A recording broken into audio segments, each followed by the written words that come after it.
Hello, नमस्कार मित्रांनो. आपल्या क्रिएटिव्ह मॅथ्स मराठी या यूट्यूब चॅनलमध्ये तुमच्या सगळ्यांचं पुन्हा एकदा सहर्ष स्वागत आहे. इयत्ता 6वी गणितावर चर्चा करतोय. गणित मराठी माध्यमावरती चर्चा करतोय आणि ही एक प्रश्नपत्रिका पॅट परीक्षेची आज आपण पाहतोय. या प्रकारचे प्रश्न आपल्याला येतील.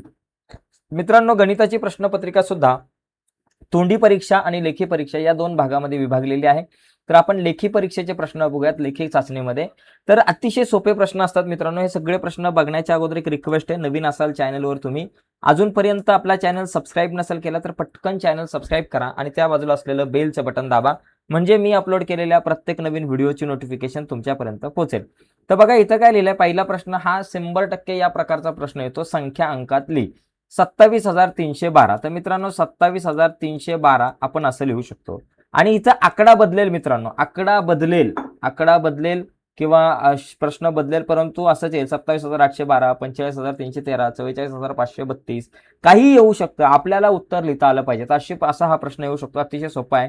पुढचा बघा, संख्या अक्षरात लिहा असाही प्रश्न आपल्याला येतो. 3,407. इथं काय असणार बाबा, 3,407 3,407 ओके, 407 असं या ठिकाणी आपण म्हणू शकतो. तर एकदम सोपे प्रश्न असतात. पुढचा बघा, 6,403 म्हणजे 6,403 या संख्येतील 6 या अंकाची स्थानिक किंमत. मग 6 त्याच्या पुढे 3 संख्या आहेत म्हणून या ठिकाणी 6,000 ही त्याची झाली स्थानिक किंमत. ओके, 6,000. आता पुढचा प्रश्न बघा, खालील संख्या विस्तारित रूपात लिहा. एकदम सोपं आहे मित्रांनो. पहिले 7 लिहा, नंतर 7च्या पुढे बघा या ठिकाणी जर बघितलं तर 7च्या पुढे किती 4 संख्या आहेत. मग 7च्या पुढे 1 2 3 4 शून्य लिहायचे. नंतर 3 आहे, 3च्या पुढे 3 संख्या आहेत. मग 3च्या पुढे 1 2 3 शून्य लिहिले. नंतर एकाच्या पुढे 2 संख्या आहेत. मग एकाच्या पुढे 2 शून्य लिहा आणि शून्य तर नाही लिहायची गरज आणि 2 आहे शेवटी तो लिहिला. अशा पद्धतीनं आपल्याला हे विस्तारित रूप लिहिता आलं पाहिजे. अतिशय सोपा प्रश्न मित्रांनो. याच्यात आपल्याला आउट ऑफ मार्क मिळतील. पुढचा प्रश्न बघा, बेरीज करा. आता बेरीज करायची म्हणजे बघा, 7 अधिक 4 किती 11. 11चे 1 हातच्याला 1, 6 आणि 1 7, 7 आणि 3 10चे 0 हातच्याला 1, 2 आणि 2 4 आणि 1 आपला झाला 5 आणि 5 आणि 3 झालं 8. बेरीज करा. एकदम सोपं मित्रांनो, 1 मार्क आरामात. बेरीज आणि वजाबाकी, गुणाकार आणि भागाकार हे 4 मार्क हातातले आहेत. इथं वजाबाकी करा. 4तून 7 जात नाही, मग आपण काय करू, 14तून 7 गेले 7, हातच्याला 1 घेतला. 3तून 1 आणि 1 2 गेले 1 राहिले. 5तून 3 गेले 2 राहिले. 6तून 2 गेले 4 राहिले. 4,217. एकदम सोपं आहे मित्रांनो. गुणाकार भागाकार बेरीज वजाबाकी हे प्रश्न आपल्याला येतात. आता इथं गुणाकार करा बघा, 12 सक 72, 72चे 2 हात बघा, 72चे 2 घेतले हातच्याला 7 आले, वर लिहिले 7, 12 त्रिक 36, 36 अधिक 7 किती बाबा, 7 आणि 6 झाले 13चे 3 हातच्याला 1, 43, 43चे 3 घेतले हातच्याला 4 आले, 12 1 12 आणि 4 16 झाले, 1632 हे माझं उत्तर आलं. एकदम सोपं. ओके, आता भागाकार करायचा. 8ने 745 ला भाग लावायचा आहे. बघा 8 9 72, 74 मधून 72 गेले, आपल्याकडे 2 आले, वरून आले 5, 8 त्रिक 24, 25तून 24 गेला 1. म्हणजे अशा पद्धतीने आपल्याकडे या प्रश्नाचं उत्तर आपल्याला लिहिता येईल की 93 भागाकार आणि बाकी तुमचा 1 आला. एकदम सोपा विषय. चला पुढचा प्रश्न बघा, वजाबाकी करा. आता इथे बघा, हे वजा 5 आपल्या जाग्यावर, इथे वजा वजा अधिक 7 होतील. ओके, आणि वजा अधिक झाले वजाबाकी. 7तून 5 गेले बाबा, माझ्याकडे आले 2. आता इथे बघा भागाकार करा. भागाकार करताना कसं असतं, 3/8 आहेत, तर हे 3/8 लिहायचे. भागाकाराचं गुणाकार करायचं आणि 1/4च्या उलटे 4/1 होतं. गुणाकार करताना भागाकाराचं गुणाकार केलं तर आपल्याला त्याचा व्यस्त अंक आपण लिहितो, व्यस्त संख्या लिहितो, म्हणजे 4 वर आणि 1 खाली. आता 4 1 4, 4 2 8 येतं. वर बघितलं तर वर तुमच्याकडे फक्त 3 राहिले आणि खाली हे 2 राहिले, म्हणजे माझं उत्तर 3/2 आलं. ओके, आता इथला हा प्रश्न जो आहे याच्यासाठी बघा, 3ने निश्चेष भाग जाणाऱ्या संख्येला गोल करा. आता कुठल्या संख्येला 3ने भाग जाईल, 653 ला जाईल का, 653 ला 3ने भाग जातो की नाही हे ओळखण्याची एक 3ची कसोटी आहे, ती तुम्हाला माहिती पाहिजे. बघा 653 म्हणजे 3ची कसोटी काय, 6 अधिक 5 अधिक 3 करा. 6 आणि 5 किती झाले बाबा 11, 11 आणि 3 14, 14ला 3ने भाग जातो का, नाही जात, म्हणजे 653ला 3ने भाग जाणार नाही. 187 ची बेरीज बघा, 1 अधिक 8 अधिक 7, 1 आणि 8 9, 9 आणि 7 झाले 16, 16ला 3ने भाग जाईल का, नाही जाणार मित्रांनो. त्याच्यानंतर 243, 2 अधिक 4 अधिक 3, 2 अधिक 4 6, 6 आणि 3 9, 9ला 3ने भाग जातो का, जातो. 9ला 3ने भाग जातो, याचा अर्थ 243ला पण 3ने भाग जातो. तुम्ही लावून बघितलं तर तुम्हाला उत्तर मिळेल. एकदम सोपं आहे. बघा इथे बघा, 16 सेमी 48 सेमी, 16 आणि 48 सेमी लांबीच्या 2 काड्यांचे सारख्या लांबींचे तुकडे करायचे आहेत. तर अशा प्रत्येक तुकड्याची लांबी जास्तीत जास्त किती? आता सारख्या लांबीचे तुकडे करायचे आहेत आपल्याला. समजा ही तुमची बाबा 16 सेंटीमीटर लांबीची एक आहे तुमची दोरी, आणि दुसरी जी दोरी आहे ती आपल्याकडं, दुसरी जी दोरी वगैरे आहे ती ती आपल्याकडे समजा किती आहे बाबा 16, आणि ही बाबा समजा आपल्याकडे आहे 48 आहे समजा, म्हणजे दिलेलीच आहे 48. तर आता जास्तीत जास्त बघा 16 सेमी आणि 48 लांबीच्या दोन काड्यांचे सारख्या लांबीचे तुकडे करायचे. आता इथं तुम्हाला सारख्या लांबीचे तुकडे करायचे, तर जास्तीत जास्त लांबी किती असेल? तर तुम्ही 16 आणि 8चा मसावी काढा. मसावी काढताना काय करतो, 16चे अवयव 2 गुणिले 2 गुणिले 2 गुणिले 2 हे फॅक्टर. 48चे जर तुम्ही बघितले 2 गुणिले 2 गुणिले 2 गुणिले 2 गुणिले 3 हे 48चे झाले. आता या ठिकाणी मला जर मसावी काढायचा असेल तर तो मसावी काढताना मी काय करतो, सामायिक अवयव काय बाबा 2, हा 2, हा 2 आणि हा 2, 4 जोड्या पडल्या.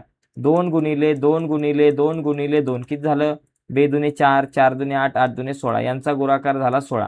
म्हणजे 16 सेमीचे तुकडे ते असतील. 16 सेमी लांबीचे जर तुम्ही तुकडे केले समान, तर ते मित्रांनो तुम्हाला जास्तीत जास्त लांबीचे तुकडे असतील. तसं 2 सेमी लांबीचे पण होतील तुकडे, 4 सेमी लांबीचे पण होतील, 8 सेमी लांबीचे होतील, पण 16 सेमी लांबी ही जास्तीत जास्त लांबी झाली. आपल्याला जास्तीत जास्त मोठी लांबी आपल्याला पाहिजे म्हणून आपण 16 घेतलं. ठीक आहे.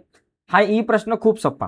गौरीने काय केलं, एका दुकानामधून 2.250 किलोग्राम साखर घेतली, त्याचबरोबर 1.500 किलोग्राम तांदूळ घेतलं, त्याचबरोबर 0.750 किलोग्राम बाबा डाळ घेतली. तर आपल्याला म्हटलेलं आहे की या सगळ्यांची एकूण वजन किती, या सगळ्यांचं एकूण वजन किती किलोग्राम आहे? बघा 0 0 0 हे शून्य झाले, बेरीज करा. 5 आणि 5 10चे शून्य, आजच्याला 1, 2 आणि 1 3, 3 आणि 5 8, 8 आणि 7 झाले 15, 15चे 5 इथं पॉईंट घेतला, आजच्याला 1 आला. 2 आणि 1 3 आणि 1 4 झालं, 4500 किलोग्राम, सॉरी 4.500 किलोग्राम मित्रांनो हे एकूण वजन झालं. ओके मित्रांनो, आता ही व्हिडिओ जर का तुम्हाला इंग्लिशमधून हवी असेल, तुम्ही जर सेमी इंग्लिशला असाल, तर व्हिडिओच्या खाली डिस्क्रिप्शनमध्ये मी लिंक दिले, त्या लिंकवर क्लिक करून तुम्ही ही व्हिडिओ इंग्लिशमधून बघू शकताय. ओके. खालील आकृतीतील एका रेषेचे आणि एका किरणाचे नाव. आता एक रेषा कुठली घ्या, एक QS रेषा घेतली तरी चालेल, त्याचबरोबर AN घेतली तरी चालेल, आणि किरण बघा हा RP एक किरण आहे. ओके झालं. पुढे बघा, पुढील आकृतीत बाणाने दर्शवलेल्या कोणाचा प्रकार. आता हा कुठला कोणाचा प्रकार आहे बाबा? विशाल कोण आहे तुमच्याकडं? बघा मित्रांनो, इथे तुम्हाला काय दिलंय की इथे तुम्हाला एक आलेख काढायचा आहे. हा आलेख व्यवस्थित काढा. साधा स्तंभालेख मित्रांनो काढायला तुम्हाला आला, एकदम सोपा प्रश्न आहे हा. स्तंभालेख काढताना बघा, इथं आपल्याकडे समजा एक्स अक्ष वाय अक्ष काढायचा असतं आपल्याला. हा जो आहे तो आपल्याकडे असतो वाय अक्ष उभा, आडवा जो आहे तो एक्स अक्ष असतो. याच्यामध्ये मला काय काय दाखवायचंय बाबा? कुठले खेळ? खो खो, धावणे, क्रिकेट आणि लगोरी. इथं आपण लिहू खो खो, त्याच्यानंतर धावणे, त्याच्यानंतर क्रिकेट आणि लगोरी. ओके, असे 3 खेळ आहेत. आणि याच्यामध्ये बघा विद्यार्थी संख्या 40 55 35 20. मग आपण काय करू, 10-10चा फरक घ्यायला सांगितलाय. इथं 10 20 30 40 50 60 ही विद्यार्थी संख्या. इथं असं आडवं लिहा विद्यार्थी संख्या म्हणून. विद्यार्थी संख्या,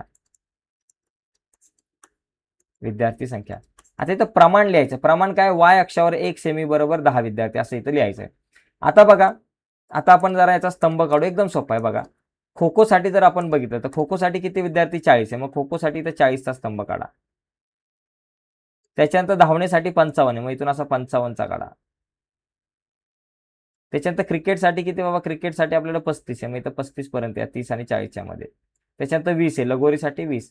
तर अशा पद्धतीने मित्रांनो हा प्रश्न सोडवता येईल, एकदम सोपा आहे. याच्यात तुम्हाला चांगले मार्क आरामात मिळू शकतात. ओके, पुढचा प्रश्न बघा.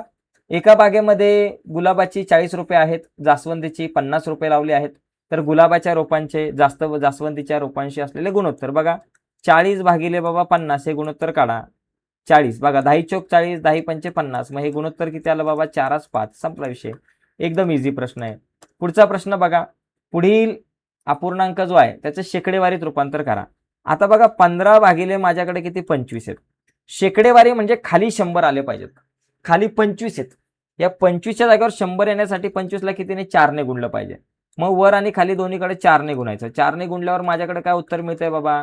15 चौक 60 आलं वर, आणि खाली 25 चौक 100, खाली 100 आले म्हणजे 60% झाले. अशा पद्धतीने मित्रांनो आपण शेकडेवारीत रूपांतर करू शकतो. बघा पुढचा प्रश्न बघा. रहीमने 15,000 रुपयाची सफरचंद खरेदी केले आणि 18,000 रुपयाला ते 1500 रुपयाचे सफरचंद खरेदी केले आणि 1800 रुपयाला ते विकले, तर या व्यवहारात त्याला नफा झाला का तोटा, आणि झाला असेल तर तो किती रुपये? मित्रांनो, इथं जर तुम्ही बघितलं तर खरेदी किंमत जी आहे, खरेदी किंमत जी आहे ती आपल्याकडे आहे रुपये 1500, आणि विक्री किंमत या ठिकाणी जर तुम्ही बघितलं, विक्री किंमत ती आपल्याला दिलेली आहे 1800 रुपये 1800. तर बघा, इथं विक्री किंमत मोठी आहे म्हणून या ठिकाणी नफा झाला. ज्यावेळेस विक्री किंमत जास्त असते त्यावेळेस या ठिकाणी नफा झालेला असतो, एवढं लक्षात घ्या. आणि जर का या ठिकाणी खरेदी किंमत जास्त असेल तर मग तोटा. नफा बरोबर काय तुमचा विक्री किंमत वजा खरेदी किंमत. खकी म्हणजे खरेदी किंमत. विक्री किंमत किती? 1800 रुपये. खरेदी किंमत किती? 1500 रुपये. 1800तून 15 गेले, 18तून 15 गेले 3, म्हणजे 300 रुपये काय झालं बाबा तुमचा नफा झाला, आणि 300 रुपये. आता पुढचा मुद्दा समीकरण सोडवा. हे खूप सोपं आहे. वायला इथंच ठेवायचं. 12 आपल्या जागेवर वजा 5 आहे, बरोबर चिन्हाच्या पलीकडे गेले अधिक 5 झालं. वाय बरोबर 12 अधिक 5 17 झालं. संपला विषय. एकदम इझी प्रश्न आहे मित्रांनो. इथे चांगले मार्क तुम्हाला मिळतील मित्रांनो. एकदम सोपा आहे. पुढचा बघा, ई प्रश्न आहे. दिलेले उदाहरण वाच व त्यावरून खाली दिलेल्या चौकटी भर. बघा, दर साल दर शेकडा 7 दराने बँकेत 15,000 रुपये 1 वर्षासाठी ठेव म्हणून ठेवले.